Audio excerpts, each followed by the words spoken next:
Our next speaker is someone that really doesn't require much introduction at all.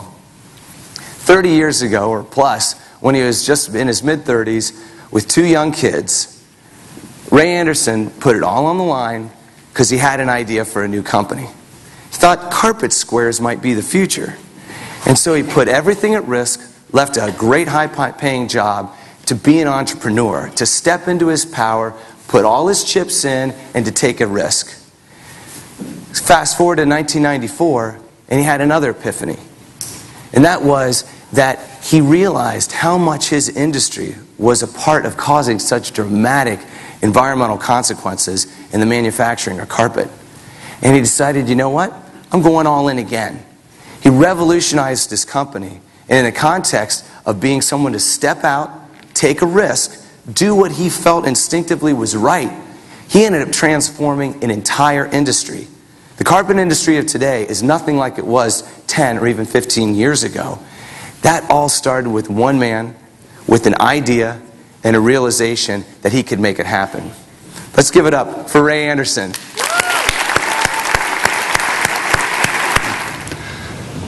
Hi, y'all.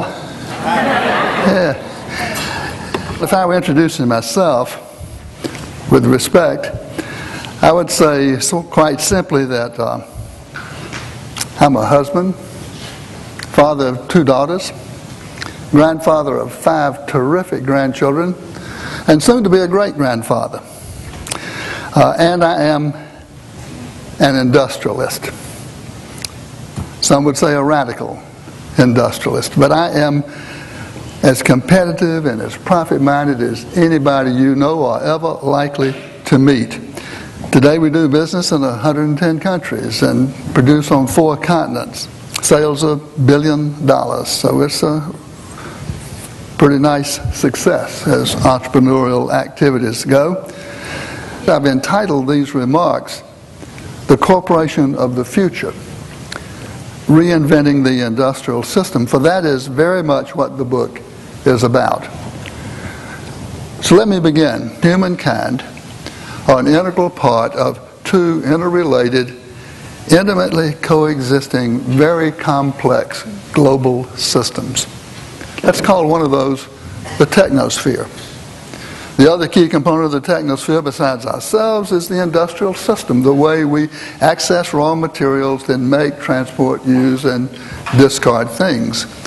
The technosphere, we in the industrial system, coexist with the second global system, the biosphere.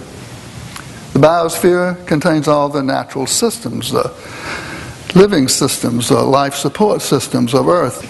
So we have the technosphere, and we have the biosphere, and we have the coexistence of the 2 within a thin spherical shell that's 8,000 miles in diameter, the diameter of the Earth, and about 10 miles thick, extending about 5 miles into the depths of the ocean, about 5 miles into the troposphere. Notice that we humans are the common element in both spheres, and relatively speaking, the thin shell is the thickness of saran wrap on a basketball-sized Earth. In this context, then, a good, perhaps better definition of sustainability, if I may be so bold, is the continued, healthy, balanced coexistence into the indefinite future of the technosphere and the biosphere within the thin shell. Another name for the biosphere, of course, is nature. Yet it's manifestly clear today that this coexistence is so unbalanced, so threatened that it is not healthy. Rachel Carson's Wrong Road. On a global scale, every living system is in decline. Biodiversity plummets. An extinction unprecedented in 65 million years is underway. The human footprint increases. The planet's carrying capacity for humans shrinks. The planet warms. The climate is disrupted. The weather goes nuts. The technosphere continues to expand at nature's expense as the economy worships at the near sacred shrine of growth. The question arises, how can this go on and on and on and on and on and into the indefinite future? And the answer is clearly it cannot. Unless we somehow miraculously find the earth to be infinite in its ability to supply the stuff demanded by the technosphere and to absorb the poison produced by the technosphere. This imbalance, this disequilibrium, is a serious, serious problem we're creating for ourselves, our children, our grandchildren, and their grandchildren, and beyond. So how do we begin to reverse the negative trends, eliminate the problem, and bring these two systems, technosphere and nature, into harmonious balance in a way that will last 1,000 human generations, 10,000 human generations, that is to say, indefinitely? We should be very clear, the longer we wait to get started in earnest, the greater will be the deficit that we in successive generations will have to overcome. Therefore, I'm addressing a time horizon that extends from now through a period of urgent, enormous, and essential transformation to a state of global equilibrium between biosphere and technosphere, in which the two will coexist in balance and harmony, meaning the technosphere will be taken from the biosphere no more than the biosphere can naturally and rapidly renew with energy input from the sun into the indefinite future. That, to me, is sustainability.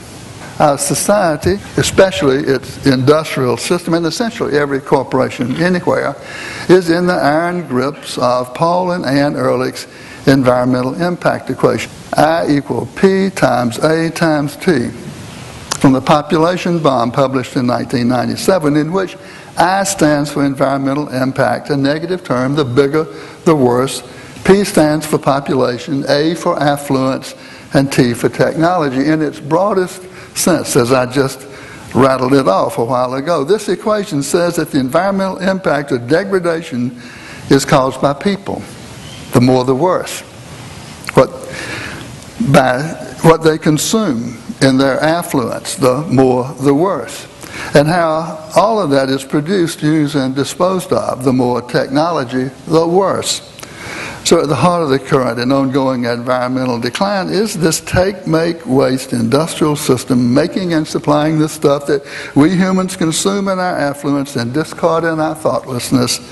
And technology, T, is a major part of the problem. So are affluence and population. Population is a subject for another day, and I make no effort to deal with it here or in the book. I will get to affluence, though, before we finish. But first, we must ask, what confines T to the numerator, where it contributes to the problem rather than to the solution? Why does T multiply negative impacts? And I suggest that this is because T in the numerator very accurately represents the technologies of the first industrial revolution. Call them T1, that we've grown up with and we take for granted. Consequently, they're prevalent in our society and its industrial system, and they share some common attributes. They are extractive. They take from the earth. Linear, take, make, waste, driven by energy from fossil fuels, wasteful, abusive, and focused on labor productivity, more of everything per man hour. So the Ehrlich equation could properly be modified to read I equal P times A times T1. That describes our industrial system. As simple as it is a very comprehensive description.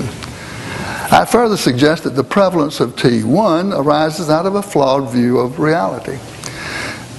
A view of reality that underlies the industrial system. It's a paradigm that traces its roots to the earliest days of the Industrial Revolution, the early 18th century, when people were the limiting factor of production and nature was bountiful, seemingly inexhaustible. It's a view of reality that assumes or acts as if it assumes that the earth is infinite in its ability to supply the stuff to feed the industrial system's metabolism, and infinite in its ability to absorb the system's waste, no matter how much, no matter how poisonous. Relevant time frames for considering the consequences of our individual decisions are very short, almost never beyond our own lifetimes, more likely not beyond our working lives. In business, long-range planning is maybe 5 years. In politics, the next election. It was natural enough to think this way in the 18th century when people were scarce and nature was bountiful. Why not use nature to enhance human productivity? It made perfect sense then. 300 years ago,